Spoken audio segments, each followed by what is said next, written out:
باورم نمیشد. کاری که من بدم میومد رو کیان با علاقه برای رویا انجام میداد. جوری که رویا نزدیک بود از احساس خوب از حال بره.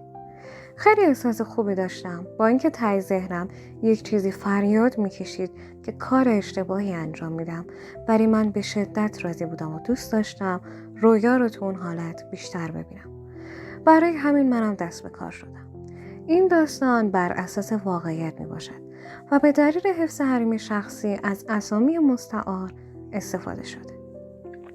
اسم من امیره. خیلی آدم خوشگذرونی بودم و همیشه به خودم میرسم. الان 35 سالم و 6 ساله که ازدواج کردم. قد بلندم و قیافم هم بد نیست و خیلی هم ولخرجم و عاشق اینم که چیزای جدید و متفاوت رو امتحان کنم. همسرم هم مثل خودم همپایه منه و همه جا میاد. یه زن 33 ساله خوشگل و خوشبوش. اوایلی که دیده بودمش عاشق همین پایه بودن و قیافه خوبش شدم و بعدش متوجه شدم که ما برای همدیگه ساخته شدیم و همدیگه رو خسته نمی کنیم. رویا همسرم از بس زیبا و بی‌نقصه، هر وقت هر جایی با همدیگه میریم تمام نگاه ها خیره به اون میشن. منم یه جورایی اذیت نمیشم و از این موضوع بیشتر کیف میکنم. از اینکه این زن برای منه ولی بقیه فقط حسرتش رو میخورن و این موضوع رو رویا هم میدونست. برای همین همیشه شیک و قشنگ لباس میپوشید. یه مدتی بود که رویا همش بهونه میگرفت که چند وقتی خونه تنهاست و نمیتونه اونجوری باشه و حوصله‌اش سر میره. منم ایده‌ای نداشتم برای این موضوع و خیلی هم ذهنم درگیر شده بود، چون ما قصد بچه دار شدن رو نداشتیم. یه شهر دور از خانواده همون زندگی میکردیم. حق میدادم بهش که احساس تنهایی بکنه. برای همین خودم سعی میکردم همیشه بعد از کارم باهاش برم بیرون، هر جا که دوست داره و بهش خوش میگذره. یه روز که من به رویا پیشنهاد دادم بریم پارک، با هم رفتیم بیرون. همونجوری که پیاده روی میکردیم از پشت صدای آشنایی گفت: سلام آقا امیر، شما کجا؟ اینجا کجا؟ وقتی برگشتم عقب دیدم یکی از صمیمی‌ترین دوستای سربازیمه. واقعا پسر خوبی بود و همیشه بهم کمک میکرد. از من قد بلندتر و چارشونه‌تر بود. قیافش هم خیلی خوب بود، جوری که هر دختری که نگاهش میکرد تو چشماش تحسین دیده میشد. این آقا کیان ما تو دوران سربازی هم کلی خاطرخواه داشت. وقتی دیدمش در آغوشش گرفتمش و شروع کردیم به خوشوبش کردن. تا متوجه رویا شدم اونم به کیان معرفی کردم. میتونستم تو چشای رویا برق زدن رو ببینم. البته حق داشت، چون واقعا کیان رو جذاب و تو دلبرو بود. اون شب از کیان دعوت کردیم با ما همراه باشه و کلی با هم گپ زدیم و آخر شبش هم رفتیم شام خوردیم با هم دیگه. با اصرار من کیان مهمون ما شد. وقتی با رویا رفتیم خونه، رویا از قیافه و ادب کیان خیلی تعریف میکرد. قشنگ 2 ساعت در موردش صحبت کرد و من فقط میخندیدم. زیاد این چیزا اذیتم نمیکرد و در بند این چیزا نبودم. 2 روز از روزی که کیان رو دیده بودیم گذشته بود که دیدم رویا داره از صبح تدارک ماهی شکم پرو میبینه. خیلی تعجب کردم، چون رویا کلاً راحت طلب بود تا مجبور نمیشد همچین غذای سخت و پرکاری رو شروع نمیکرد درست بکنه. چون جمعه هم بود، منم خونه بودم و فکر کردم که به خاطر منه. ولی وقتی ازش پرسیدم گفت که زنگ بزن به اون دوستت امروز بیاد اینجا. من که خیلی خوشحال شدم از پیشنهادی که داده بود، چون توی خدمت خیلی به من کمک میکرد. دوست داشتم همیشه یه جوری جبران کنم و راضی بودم از پیشنهاد رویا. به نظرم این که اینجا یه آشنا پیدا کرده بودیم بد نبود. با کیان تماس گرفتم و بهش خبر دادم. اولش حسابی تعارف کرد که زحمت نمیده و نمیاد، ولی بعدش راضی شد که بیاد. رویا به بهترین نحو ممکن سفره رو آماده کرده بود و سعی داشت همه چی مرتب و خوب باشه. کلا رویا خیلی مهمون نواز نبود، ولی این دفعه از نظر من داشت زیاده روی میکرد. برای یه نفر اون همه تدارک دیدم به نظرم خیلی زیاد و غیر منطقی بود. ولی خب حرفی نزدم. دوست نداشتم توی کار خونه که بهم ربطی نداره دخالت کنم. کیان اومد و با یه جعبه شیرینی و کلی تشکر کرد از اینکه دعوتش کردیم و وقتی غذا رو هم خورد با یه حالت خیلی عجیبی به رویا گفت دستتون درد نکنه بابت غذای فوق‌العاده‌تون. نمیدونم چرا به همه چیز شک کرده بودم و رفتاراشون برام عجیب بود. ولی خب این فقط احساس من بود و میتونستم مطرحش کنم.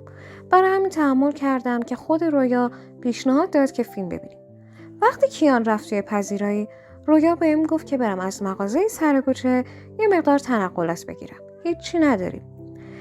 منم که حوصله نداشتم تا سر کوچه برم، زیر بار نمیرفتم و میگفتم همون میوه و خوراکیای توی یخچال رو بیار. ولی رویا پاهاشو کرده بود توی کفش که الا به زشته باید بری بگیری. منم چون اعصاب سر کله زدن نداشتم موافقت کردم. رفتم سوپرمارکت سر کوچه. وقتی خرید کردم و توی راه برگشت بودم، ذهنم یه جرقه‌ای زد که چرا رویا منو بی خود و بی جهت این همه راه فرستاد برای 4 تا دیگه تنقلات. همه سوالای ذهنم رو دور ریختم و رفتم توی خونه. رویا روی کاناپه 2 نفره نشسته بود، کیانم روی تک نفره و داشتن راجع به انتخاب فیلم حرف می‌زدن. نفسی راحت کشیدم و به رویا گفتم بیا وسایلا رو بریز توی ظرف بیار تا بخوریم. وقتی رویا اومد وسایل ازم بگیره به چهرش کنار کردم، متوجه لپ‌های سرخ شده و لرزش دستاش شدم.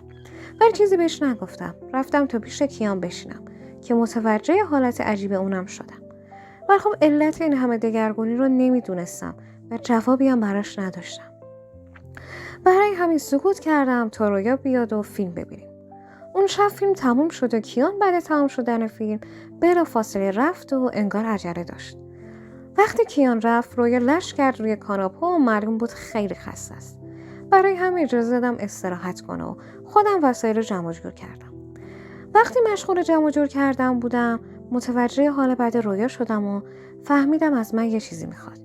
خودم بدم نمیومد، دوست داشتم امشب به همدیگه نزدیک بشیم. دست از کار کشیدم و دستشو گرفتم و با هم رفتیم سمت اتاق.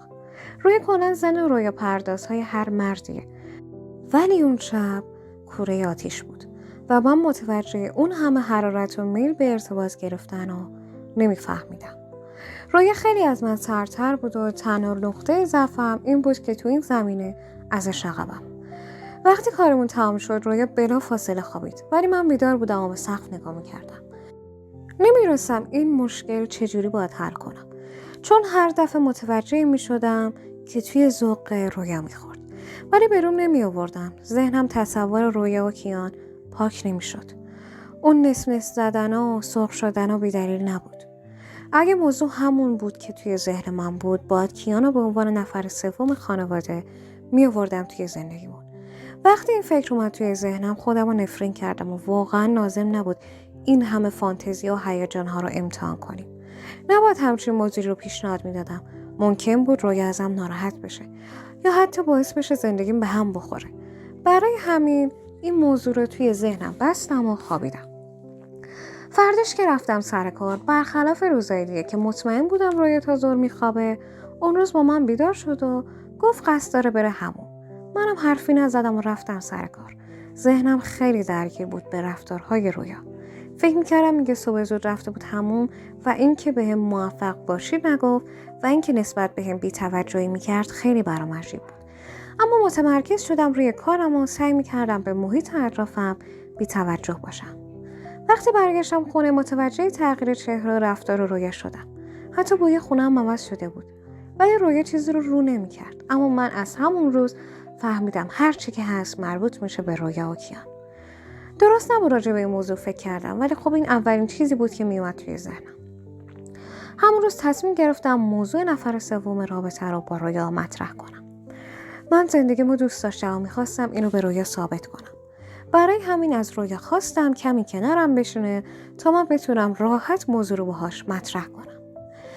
وقتی بهش از کیان و شناختی که ازش داشتم گفتم و بعدش کم کم گفتم، متوجه تیز شدن شاخک‌های روی شدم. میدم که چشماش اینو میخوان، ولی خب اون فکر کرد که من دارم امتحانش میکنم و درخواست منو رد کرد. حتی تظاهر کرد که از دستم ناراحت شده. منم به بازی کردن ادامه دادم و در آغوشش گرفتم و سعی کردم آرومش کنم و ازش عذرخواهی کردم. اونم به سرعت آروم شد. وقتی اینقدر راحت راضی شد فهمیدم که واقعا داره نقش بازی میکنه. من این رویا رو میشناختم، باید بهش اعتماد میدادم که حرفام واقعیه و نمیخوام مچشو بگیرم. برای همین گفتم نظرت چیه؟ امشب با کیان بریم بیرون. کمی مکث کرد و بعدش گفت نه، امشب میخوام پیش خودت باشم، تنها. لبخندی به شیطنت فیکی زدم و گفتم چرا که نه، بیرون رفتم بمونه برای بعد. مگه نه؟ سری تکون داد و گفت آره عزیزم. اون شبم پر هیجان گذشت. از طرفی به روی حق میدادم و از طرف دیگه اونو توی ذهنم مجازات میکردم. هرچی نبود اون بهم پشت کرده بود و الان هم داشت فیلم بازی میکرد. ولی من برای رسیدن به هدفم باید این موضوع رو فراموش میکردم. برای همین کل شب خودم رو آروم کردم و سعی کردم به خودم بقبولونم که منم مقصرم. اگه به نیازهاش توجه میکردم هیچ وقت کار به اینجاها نمیکشید. با کلی فکر و خیال شب و گذروندم و تا صبح چشم هم نذاشتم. وقتی رویا بیدار شد و منو دید از چشام ترسید و کمی ازم فاصله گرفت. وقتی اینجوری شد بهش نگاه کردم و گفتم رویا من زندگیمو دوست دارم. لطفاً ازم دور نشو. کاری نکن زندگی که با هم ساختیم تموم بشه. لطفاً عزیزم. و سرمو پایین انداختم. رویا که نمیدونست چی شده منو بغل کرد و گفت چی شد عزیز دلم؟ کی میخواد زندگیمونو خراب کنه؟ نگاهی انداختم و گفتم دورت بگردم. میدونم داری چی کار میکنی. رویای من میدونم بهم پشت کرده. اونم با رفیق خودم کیان. من متوجه همه چی هستم. نمیخوام چیزی رو ثابت کنم یا اذیتت کنم. نمیدونم شاید یه موضوعی اذیتت کرده که دست به این کار زدی. الان ازت میخوام بهم اعتماد کنی و دست از این کار برداری. فقط بیا کیان رو نفر سوم خانواده بکنیم. رویا اینجوری میتونیم بدون اذیت کردن هم، بدون فروپاشی رابطمون بتونیم هیجان هم داشته باشیم. من پایتم. رویای منو باور داشته باش. وقتی رویا حرفمو شنید ترس رو توی چشاش میخوندم و در کنار اون چشماش میخواستن بهم اعتماد کنن.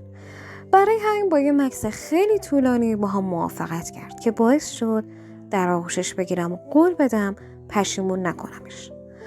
اون روز به بعد کیان رو همه جا میبردیم و کیانم هر وقت از ما جدا میشد به رویا پیام میداد و ازش تعریف میکرد. منم به رویا گفته بودم که جوابشو کم بده یا اصلا نده تا بتونم راضیش کنم با نفر سوم بودن موافقت کنه. اونم کاری که ازش خواسته بودم و انجام داد و با کیان سرد رفتار میکرد. منم میتونستم ناراحتی زیاد کیان رو از این موضوع توی چشماش ببینم. ولی خب نمیتونست چیزی بگه کاری بکنه. تا اینجای نقشه همه چی داشت طوری پیش میرفت که من میخواستم. تشنه کردن کیان اولین قدم بود. اون باید به طور کامل رویا رو از دست میداد تا برای به دست آوردن دوبارهش تلاش کنه. مرحله دوم این بود که کیان به من اعتماد کنه. برای همین لازم بود ما یه شبایی بدون رویا بیرون بریم. وقتی بدون رویا بیرون میرفتیم از همه چیز حرف میزدیم. برای همین یه شب موضوع بحثمون رو بردم به همون سمتی که لازم بود و حسابی ازش حرف کشیدم. یه جورایی اونم از نفر سوم بودم بعدش نمیومد. همین موضوع باعث خوشحالی من شد. من داشتم کم کم به چیزی که میخواستم میرسیدم. با روی کلی نقشه چیده بودیم که کیان بدون ذره مخالفت قبول کنه و مرحله آخرمونم که تنها بودن کیان و رویا بود، جوری که رویا بگه موضوع رو راضیش کنه.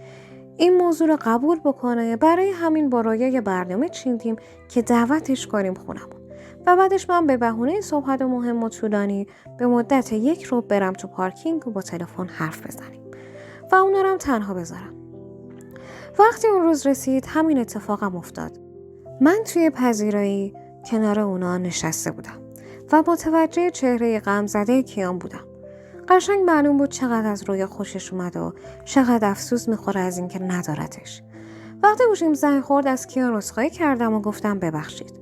قراره یکم تماسم طولانی باشه. برمیگردم. اونم سری تکون داد و چیزی نگفت. تمام مدتی که پایین بودم دل تو دلم نبود که برگردم بالا. وقتی رفتم بالا با چهره خوشحال رویا روبرو شدم. نگاهش کردم و آروم سر تکون دادم. که چی شد؟ خندید و گفت بیا قبول کرد. بهت گفتم که از خودشه عزیزم. منم خندیدم و اومدم تو. دیدم کیان داره میخنده و خوشحاله. متوجه شدم که آره. انگار قراره از این به بعد اتفاقهای متفاوتی بیفته. کیان وقتی منو دید گفت داداش بیا از امشب شروع کنیم. نظرت چیه؟ با حرفی که زد احساس کردم خون چند درجه گرمتر شده. منم قبول کردم و بدون معطل کردن رفتیم. اون روز صحنه ای رو پیش رو دیدم که باورم نمیشد. کاری که من بعدم میومد رو کیان با علاقه برای رویا انجام میداد. جوری که رویا نزدیک بود از احساس خوب از حال بره. خیلی احساس خوبی داشتم. با اینکه ته ذهنم یه چیز فریاد میکشید که کار اشتباهی انجام میدم، ولی من به شدت راضی بودم و دوست داشتم رویا رو تو اون حالت بیشتر ببینم. برای همین منم دست به کار شدم. نمیدونستم ناراحت بشم یا خوشحال. توی یه پارادوکس عجیبی کرده بودم و وقتی تمام شد هممون بیحال بودیم. دیگه نمیتونستم تحمل کنم که به کیان گفتم بره از اتاق بیرون. میخوام با رویا تنها باشم. اونم بوسه‌ای رو دست رویا زد و رفت، ولی رویا هیچ واکنشی نشون نداد. کیان رفت بیرون و همون توی پذیرایی خوابید. منم کنار رویا همون جوری که توی فکر بودم همون شب بهش گفتم میدونم این کار زندگیمونو خراب کردم و میدونم تمام باورها از بین رفته، ولی من جز این که تو بخندی چیزی نخواستم. من دوست دارم رویا، اما میدونم تو دیگه اون حس روزای اول رو نداری. بعد از تمام شدن حرفام اجازه ندادم رویا چیزی بگه. حس متلاشی شدنی داشتم. از خودم بدم میومد و در کنارش عذاب وجدانم داشتم. فرداش بدون اینکه توجهی به کیان که تو خونه است بکنم آماده شدم و زدم بیرون. حس میکردم تمام چیزایی که ساخته بودم یه شب تمام شده بود. من کل زندگیم رو با رویا سعی کرده بودم بهترین باشم. بهترین رو براش فراهم کنم، اما دیشب متوجه شدم که نه، اینجوری نبوده. اون همیشه توی زندگیش یک خلأ داشته ولی سکوت میکرده. توی دلم هی به خودم بد و بیراه میفرستادم از اینکه اونو وارد این بازی کردم. پشیمون بودم. من زندگیمو بد باخته بودم. سرمو توی دستام گرفتم و فشار میدادم. پشیمون بودم و میدونستم که نمیتونم اینجوری ادامه بدم. هنوز عاشق رویا بودم ولی هر کاری میکردم حماقتم رو نمیتونستم از یاد ببرم. باید یه تصمیم جدی میگرفتم. کلی تماس بی پاسخ داشتم ولی تصمیم گرفتم اون شب رو توی یک مسافرخونه بگذرونم. میدونستم کارم اشتباهه و نباید رویا رو تنها بذارم، ولی جدال عقل و قلبم تمام شدنی نبود. میدونستم که رویام تو این اتفاق کمتر از من مقصر نیست، ولی قلبم اجازه نمیداد به این فکر پر و بال بدم. همه تقصیرها رو به گردن خودم مینداختم و اون شب گذشت و من بعد از کلی جدال مغزی و روحی رفتم سمت خونه. میدونستم یک تصمیم یه شبه که گرفته بودم خیلی ناعادلانه بود، ولی باید از پسش برمی اومدم و تصمیممو عملی میکردم.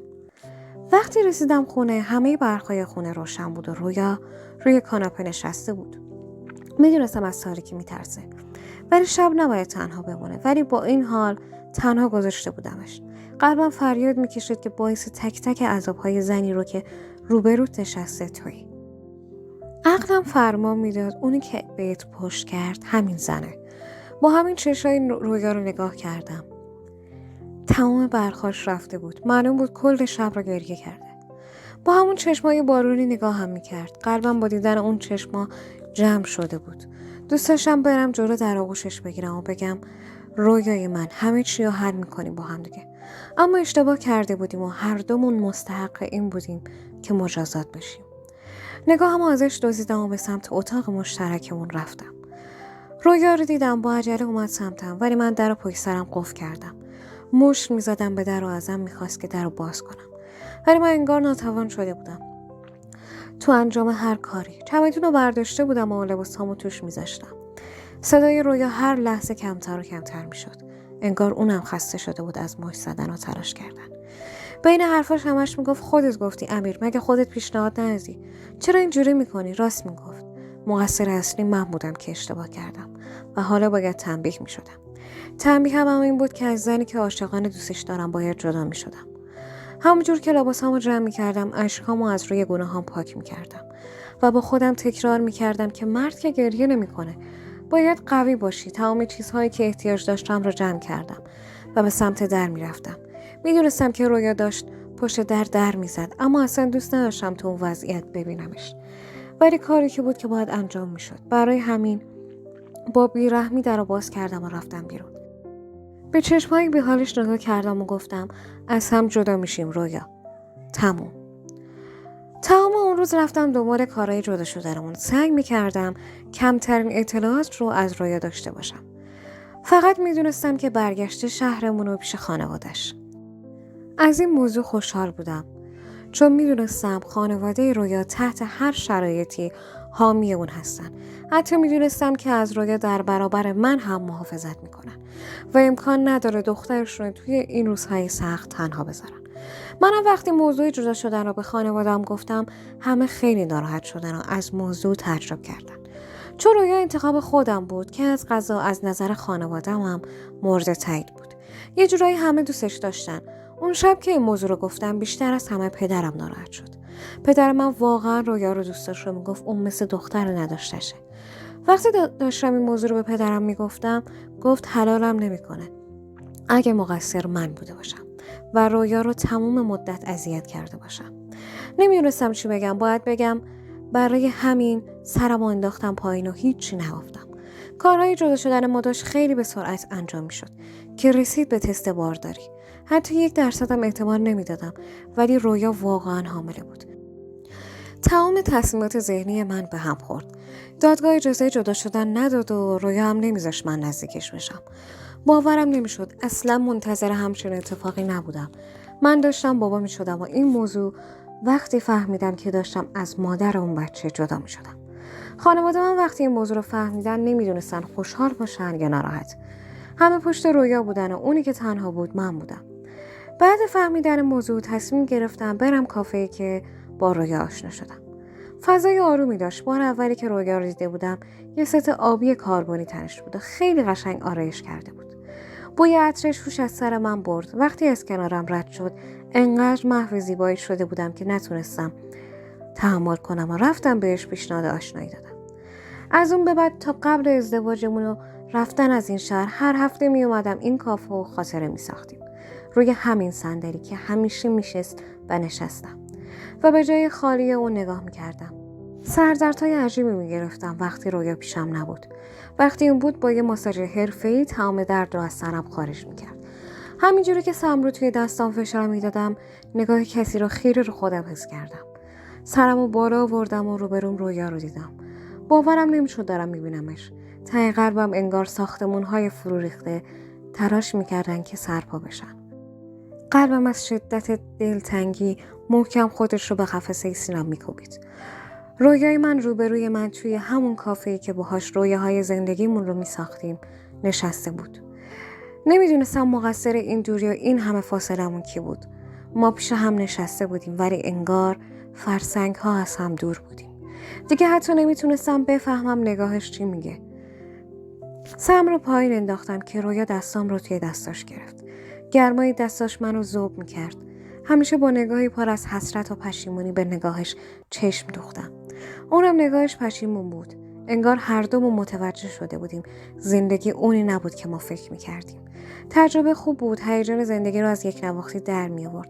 ولی همه چیز ارزش امتحان کردن نداشت. نباید سر زندگیمون برای هیجان و امتحان کردن چیزهای نو با زندگیمون بازی میکردیم. ته چشمای هر دومون پر از پشیمونی و حال بد بود. هیچ وقت دوست نداشتم موضوع بچه دار شدنم رو توی دادگاه متوجه بشم. بچه‌ای که از گوشت و خون و من و زنی که عاشقش بودم بود. باید ازشون مراقبت میکردم. از تصمیم جدا شدن عقب کشیده بودم ولی نمیدونستم نظر رویا هم همینه یا نه. دوباره بتونیم از اول همه چیز رو شروع کنیم یا نه. ولی این کار سختی بود. فراموش کردن اتفاقی که باعث و بانی تک تک لحظاتش هم بودم هم رویا. وجود کیان رو باید انکار میکردیم. من باید تصویرهایی که دیده بودم رو دور میریختم تا میتونستم دوباره کنار یه خانواده زندگی کنیم. اما نمیدونستم واقعا میتونم تک تک اون لحظات و اتفاقات رو فراموش کنم یا نه. من خودم رو دور کردم از رویا. ازش دل کندم بدون حتی کوچکترین خبری از اون شب و باقی شبها. گذاشتم و رفتم. اما حالا به نقطه‌ای رسیدم که پشیمون بودم از اینکه رفتم. از اینکه خودم رو بیخبر گذاشته بودم خیلی پشیمون بودم. من نباید کاری که خودم هم توش مقصر بودم و نصف رها می‌کردم. روی دوش رویا ول می‌کردم. اما این کارو کرده بودم. برای همین شروع کردم به حرف زدن با رویا. بهش گفتم رویای من تو قشنگترین اتفاق زندگی منی. نمیدونم باور میکنی یا نه ولی تو لبخندت، وجودت، همه چیزت برای من زیباست. من اون شب پشیمون شدم از تصمیمی که گرفتیم و خواستم خودم رو تنبیه کنم. اما متوجه نبودم تو رو با کوله باری مشکل تنها گذاشتم. رویا حتی نموندم که کیانو بفرستم بره و از تو دورش کنم. من سرم جلوی همه خمه. درسته که تو هم به اندازه من مقصری ولی اونی که پشت سر هم تصمیم اشتباه گرفت من بودم. رویا نمیدونم الان باید چی بگم ولی میخوام بازم با هم همه چی رو درست کنیم. رویا نگاه هم میکرد و منتظر بود حرفام تموم بشه. وقتی حرفام تموم شد گفت میدونم اگه من بهت پشت نمی‌کردم ما الان اینجا نبودیم. پس اولین قدم اشتباه رو تو نه بلکه من برداشتم و بابتش خیلی پشیمونم. ولی الان وقت جبرانش نیست. الان وقت اینه که من و تو دست به دست هم بدیم و تموم اشتباهاتمون رو درست کنیم.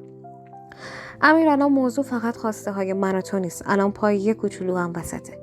بچه‌ای که هیچ گناهی نداره و از هیچی خبر نداره. پس ما باید سعی کنیم پدر و مادر خوبی باشیم براش.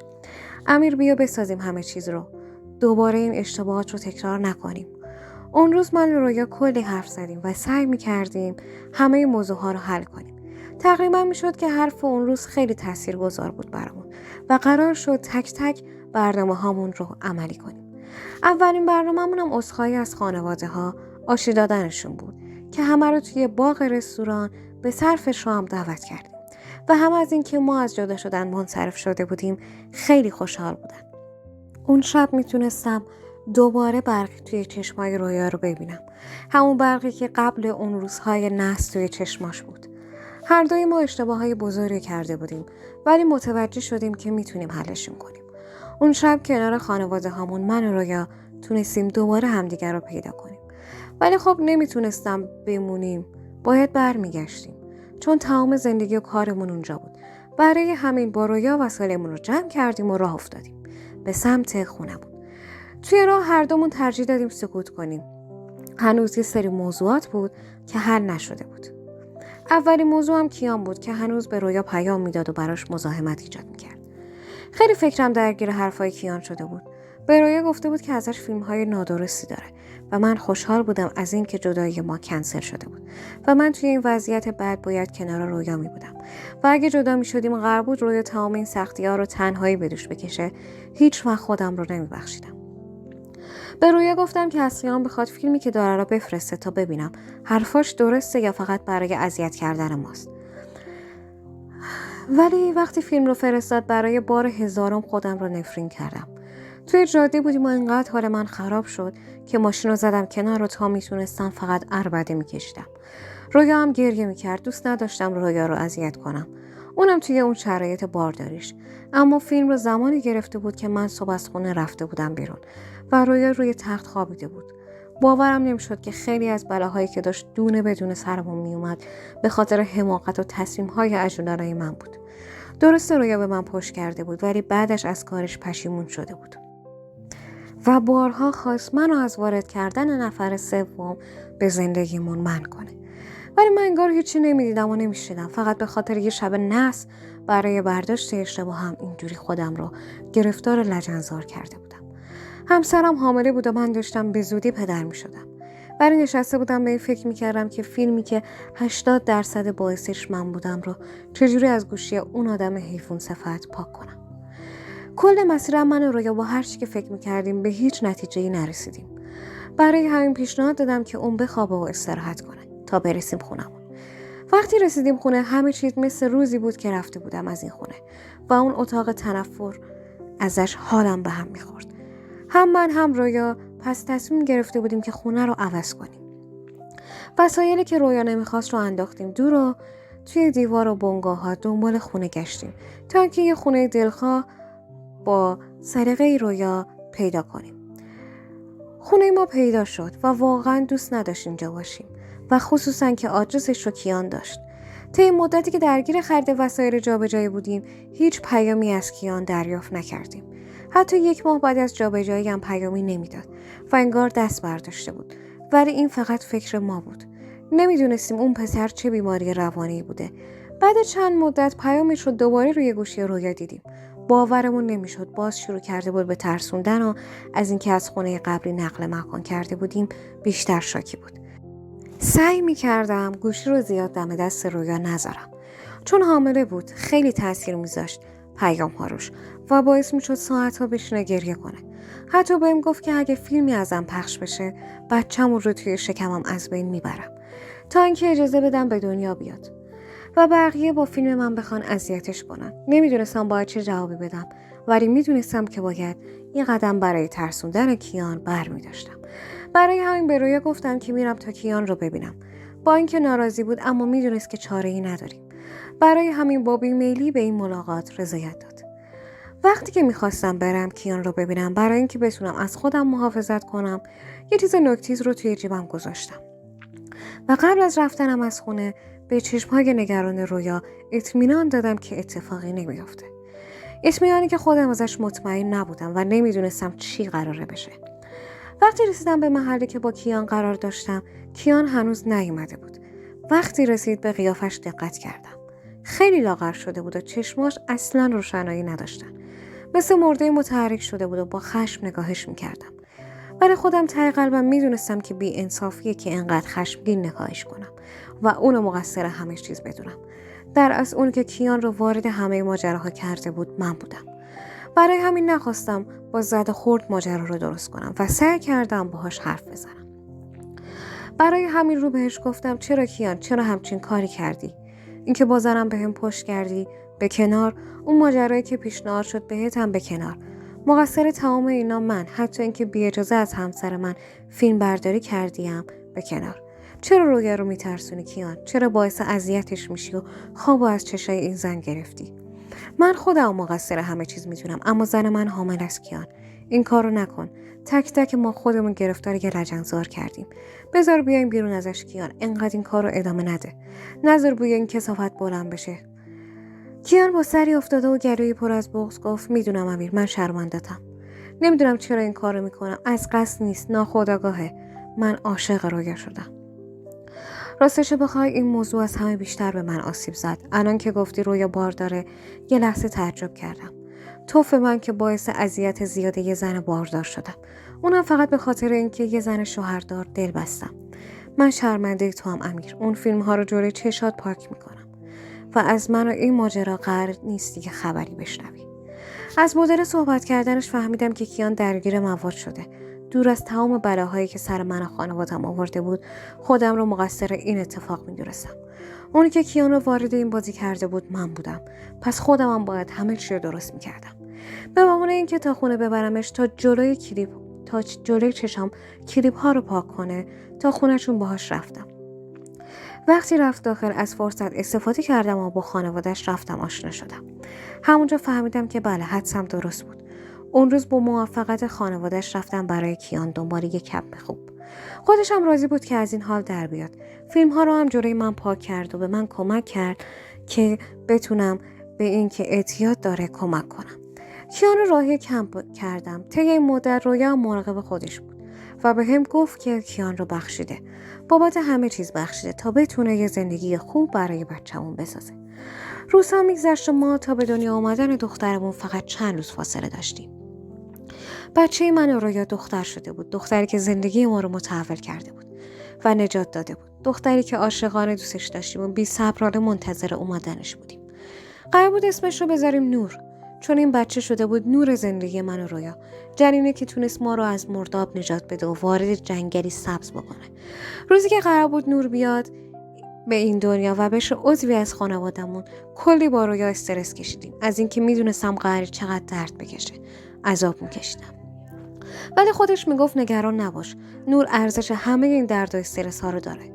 وقتی نور رو گذاشتن توی بغلم، من فهمیدم منظور رویا از این که نور ارزشش رو داره چیه. واقعا ارزشش رو داشت. اون دستای کوچولو و صورت کوچولو ترش باعث میشد متوجه بشم که زندگی هنوز قشنگیای خودش رو داره. دستای کوچولوش که توی دستام گرفتم انگار تازه متولد شدم. همه خانواده ها اومده بودن پیش من و رویا تا کمک دست ما بشن و خیلی هم خوب بود اومدنشون، چون رویا نیازمند کمک بود و من از هیچ چیز سررشته‌ای نداشتم. توی این موقعیت که خوشحال بودم و سر از پا نمیشناختم، اسمسی به تلفنم اومد. از شماره ناشناس بود. ازم خواسته بود که برم پایین ساختمون و کنجکاو شدم. برای همین سویشر تمام پوشیدم و به بهونه گرفتن وسیله‌ای از خونه رفتم بیرون. وقتی رفتم دم در کیان رو دیدم که دستگلی دستشه و منتظر منه. وقتی رفتم جلو بدون هیچ مکسی بهم گفت مبارک باشه امیر. این گناهم برای نینی تازه به دنیا اومده است. امیدوارم پا قدمش برای همه پرخیر باشه. من اومدم که هم تشکر کنم، هم عذرخواهی، هم خداحافظی کنم. تشکر کنم ازت چون منو از اون حال خراب نجات دادی و بهت تلنگری زدی. ازت معذرت بخوام بابت تمام اتفاقهایی که افتاد و منم توشون بی تقصیر نبودم. و در آخر ازت خداحافظی میکنم چون کارم جوری شده و که دارم مهاجرت میکنم. امیدوارم دخترتون همیشه زیر سایه سر شما باشه. و با حرفاش خنده اومد روی لبم و واقعا از ته دلم براش خوشحال شدم. ما ستا تونسته بودیم خودمون همدیگر رو بابت همه چیز ببخشیم و هر ستامون داشتیم به زندگی که لایقش بودیم میرسیدیم. کیان رو در آغوش گرفتم و با گفتن به سلامت بهش اطمینان دادم که هر چی بوده تموم شده. وقتی رفت به پنجره اتاق خودم و رویا نگاه انداختم. رویا رو دیدم که با لبخند نگاهم میکرد و چشماش رو باز و بسته کرد. داستان ما بد بود ولی تونستیم خوب تمامش کنیم. رفتم بالا و توی جمع خانواده‌ام قرار گرفتم. همه خوشحال بودن و میگفتن و میخندیدن. روزی که قرار بود همه برگردن شهرمون، من و رویا تنها میشدیم. توی چشمای رویا غریبگی رو میدیدم، اینکه اینجا قرار بود تنها بمونه. انگار سختش بود، حقم داشت. اولین فرزندمون بود. توی شهری بودیم که هیچ کس رو نمیشناختیم. برای همین تصمیم گرفتیم تمام سعیمون رو بکنیم تا انتقالی بگیرم و بریم یه شهر دیگه. با تمام پارتی و توان خودم رو از این در و اون در زدم، تونستم انتقالی بگیرم. وقتی این موضوع رو با رویا مطرح کردم خیلی خوشحال شد. از اینکه قرار نبود تنها باشه واقعا راضی بود. وقتی داشتیم وسایلمون رو جمع می‌کردیم و می‌رفتیم به این فکر می‌کردم که چه چیزهایی که از سر ما نگذشته بود و ما هنوز قوی بودیم. یه پدر و مادر قوی و استوار بودیم ما. رفتیم و یه زندگی فوق‌العاده برای نور ساختیم. بهترین ها رو برای امید زندگی ما درست کردیم و من چه خوشحال بودم که خدا دستای منو توی تاریکی رها نکرد و نورا رو به عنوان راهنما برای ما فرستاد.